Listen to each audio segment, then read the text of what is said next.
over the state of former Pakistan Prime Minister Imran Khan, who is in custody.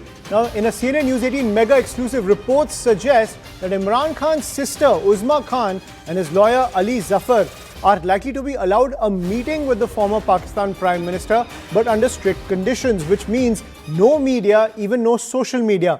Islamabad and Rawalpindi are under heavy restrictions with Section 144 imposed in the city, especially around Adiala Jail, to prevent any mass mobilization or unrest led by PTI workers. Sources close to Imran Khan indicate that the Pakistani establishment is tightly controlling information, fearing that details about Imran Khan's physical or psychological conditions could spark protests similar to the May 2023 unrest. That is the big piece of news that's coming in, as Pakistan is trying to strictly control the conditions around Imran Khan, and at the same time trying to prevent a mass mobilization by the PTI, which is Imran Khan's party. To get more details, I'm joined by my colleague Akanksha Swaroop on the broadcast as we decode these details brought to us by our investigations editor Manoj Gupta. So Akanksha, it seems that the blackouts surrounding Imran Khan by the Shehbaz Sharif regime seems to be backfiring on the Pakistani government, given the fact that anger is only escalating against the Pakistan regime, given the fact that there is such a blackout surrounding Imran Khan, and not even access was earlier given to neither his legal counsel or his family. And precisely that's why the fact that they are allowing at least one sister, Uzma, and one vetted lawyer to meet Imran Khan, and that too under this strict gag order, is only suggesting that Islamabad is attempting not just to tightly manage the information flow, Ayushman, but as Manoj Gupta is bringing us those inputs, is amply evident that Shehbaz Sharif, which is basically the man is just running a puppet regime under Asim Munir, is under tremendous pressure, and they're also rattled by the kind of clout that the PTI commands, and most importantly, the popularity of Imran Khan. They fear not to spread, about Imran Khan's physical and psychological condition, any information, which is why they were controlling the interactions of his family members with him. So this level of control indicates that the Pakistani establishment is fearing any leak which may trigger a mass mobilization similar to the kind of unrest Pakistan had witnessed back in May of 2023, Ayushman, if you remember. So enforcement of Section 144 in Islamabad and Rawalpindi, particularly around the Adiala Jail, is also an attempt to stop the people. That's also what is rattling Asim Munir. The federal government is anticipating PTI flash mobs, especially from women and youth cadres. And Pakistani establishment is particularly worried that Imran Khan's sister or lawyers might report signs of custodial mistreatment or isolation, torture.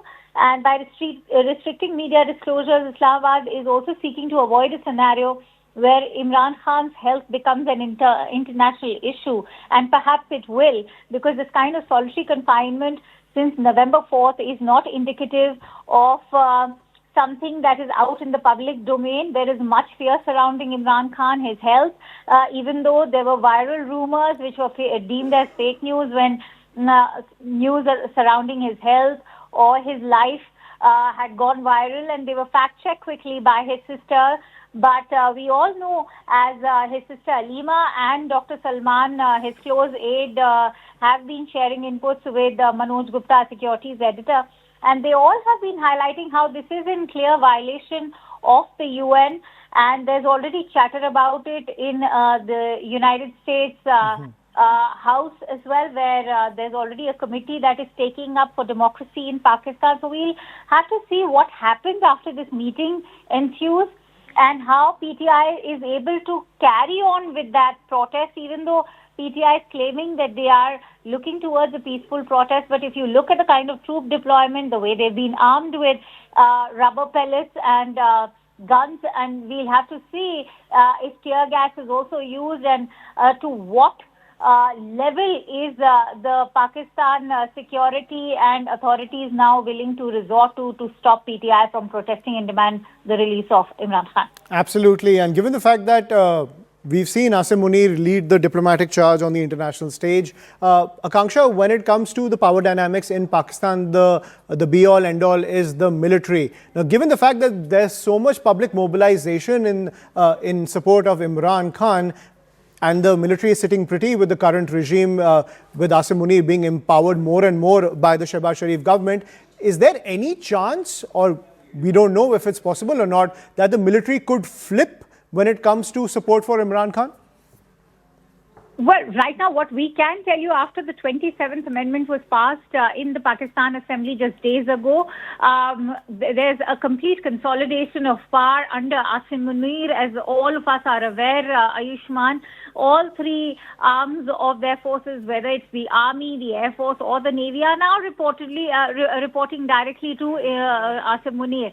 And apart from that, he's also ensuring that the overall structure, the federal structure, is changed, because now the provincial governments are also being roped into the federal structure. The case in point, the latest development is that Sohail Afridi, who is the chief minister of Khyber Pakhtunkhwa, also hails from the PTI and is a strong supporter not just of Imran Khan but is also a die-hard Pashtun activist.